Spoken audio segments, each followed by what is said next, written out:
சரிண்ணா. செருப்பு மீன் சூப்பராக இருக்கும். Fry, only fry.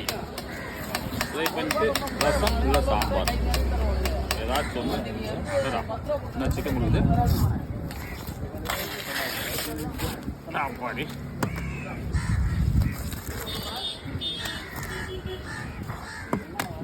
நல்ல டேஸ்ட்டாக இருக்கும். ஒவ்வால் மாதிரி வேறு லெவல். நல்ல மீன்.